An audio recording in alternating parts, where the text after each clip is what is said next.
Hello, today I'm going to be talking about short and impactful books that you can read in a day, but these are not your light and fluffy palate cleansers. These are books with impact. There is no sacrifice to the quality of the prose, the depths of the themes, and the powerful conversations that they evoke despite the short page count. A quick note here, I give these recommendations in a rapid fire format, but I will link all relevant reviews in the description below in case you want more thoughts from me about some of these books. We're going to start out with some short stories, and I'm going to first mention A Good Man is Hard to Find by Flannery O'Connor. This is a Southern Gothic story, and I picked this up because I heard comparisons between Flannery O'Connor's depiction of dark human nature with that of Cormac McCarthy's exploration of such themes. And I can see that from that one short story. It follows a family on a road trip from Georgia to Florida, and there is so much there. There's quite a bit of social commentary, and it's been influential on many writers, including Stephen King, who wrote a short story tribute to Flannery O'Connor called On Slidin' Road. And if you read A Good Man is Hard to Find and then you read the Stephen King short story, you will certainly see the nods that Stephen King is making to Flannery O'Connor. So A Good Man is Hard to Find is intense, layered, and well worth your time. Next up is going to be The Comet by W.E.B. Du Bois. This is a post-apocalyptic story about a comet that hits New York City. We follow a survivor and learn what he discovers in the aftermath. This is a post-apocalyptic short story that I feel deserves more attention. It's worth noting that this was written in the 1920s, and W.E.B. Du Bois was an African-American sociologist and novelist, and he had a lot to say in this story, which relates very much to his concept that he coined called double consciousness. So highly recommend looking up that term after reading The Comet.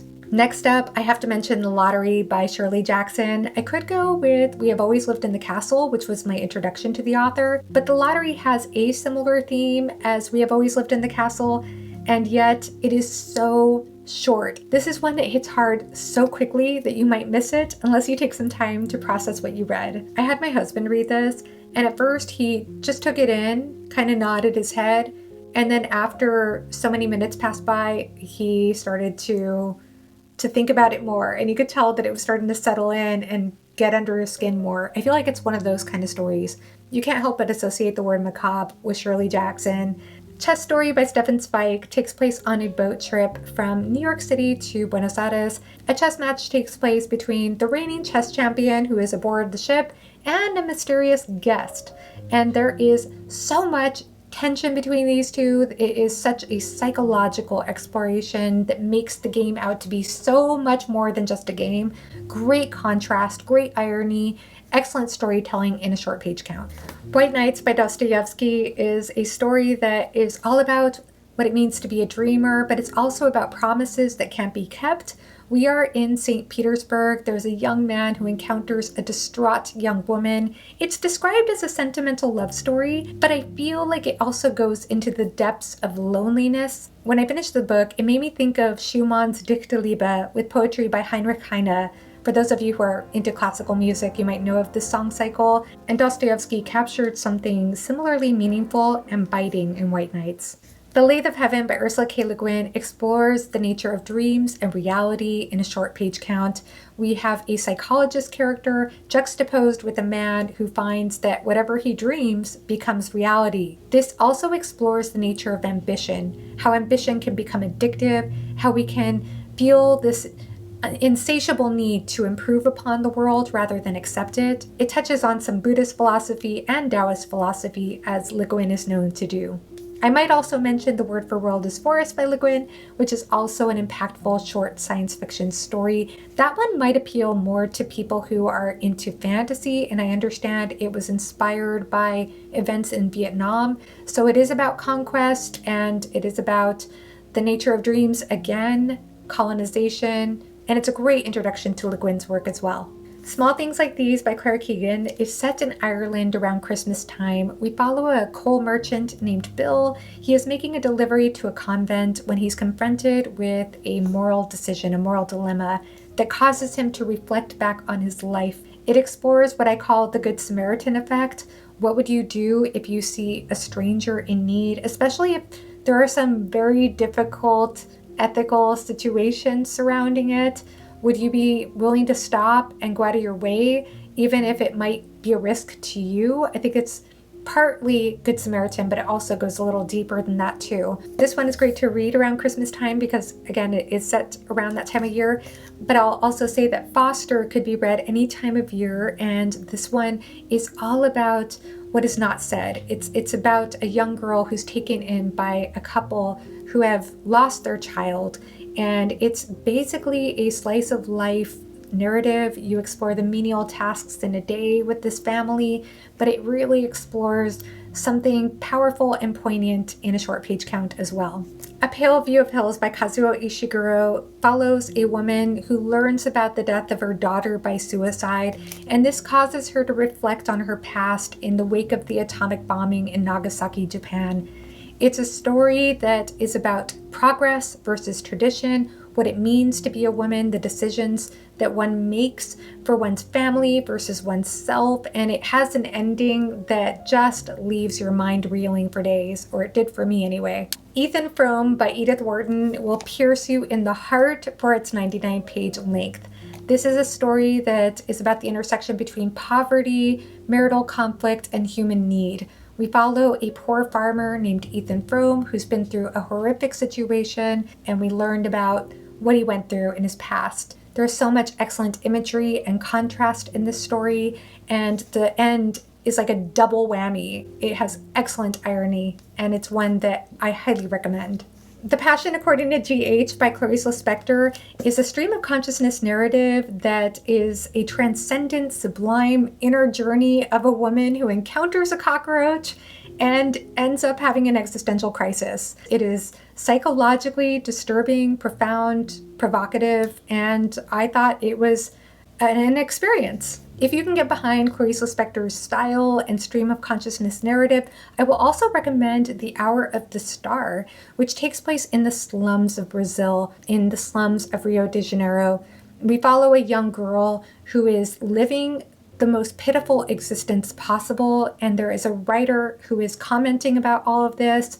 It has some meta aspects because of that, and definitely some social commentary. The Bluest Eye by Toni Morrison is possibly the bleakest book I've ever read. Highly recommend, but it is difficult. It's one that did take me actually a few days to read because I structured a buddy read, but I never wanted to pick up the book because it was so harrowing. It's the longest one on this list at 205 pages, but I feel like Toni Morrison has such precision with her prose.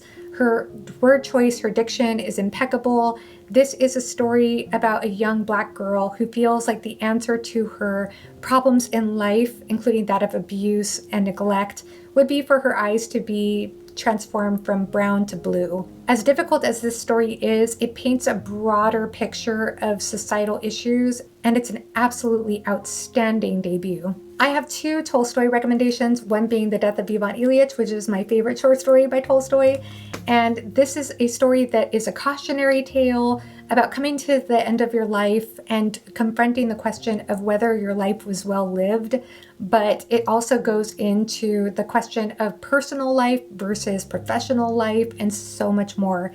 The other one that I have to recommend is the Kreutzer Sonata, which explores marital conflict and music in the best way possible. The main character is very unsympathetic, in my opinion, but he brings up some interesting societal questions, and it goes into some interesting decision making at the end. No Longer Human by Osamu Dazai is a semi-autobiographical account of alienation, depression, suicidal ideation, and much more. It is epistolary, so we're reading this in first person in notebooks. This is not for the faint of heart, but it is one that is on the short side and certainly tackles some heavy subjects in a short page count. No stranger to my channel, but I Who Have Never Known Men by Jacqueline Hartman has to make my list, of course. This is a post-apocalyptic story following a nameless narrator who is the youngest of 40 women locked in a bunker underground. It is a story about what it means to be human. It is about knowledge for utility versus knowledge for the sake of knowledge. It is about connection, society. It is about finding meaning in an abnormal existence versus feeling completely robbed of the meaning that you once knew. It is a story that is a bit open-ended, but it is one that delivers in terms of impact and theme. especially for a short page count. Letters to a Young Poet is the perfect recommendation if you feel like you're getting lost in all the noise, all the algorithms, all the buzz around you. This is a meditation on coming back within to your own inner source, of centering within, of finding the inspiration inside of you. Yes, these letters are addressed to a young writer, but you don't have to be a writer to appreciate the messages in this book. It's beautiful, contemplative, and it's possibly the most giftable book on my list. Hiroshima by John Hersey is a nonfiction book about the atomic bombing in Hiroshima, Japan in 1945.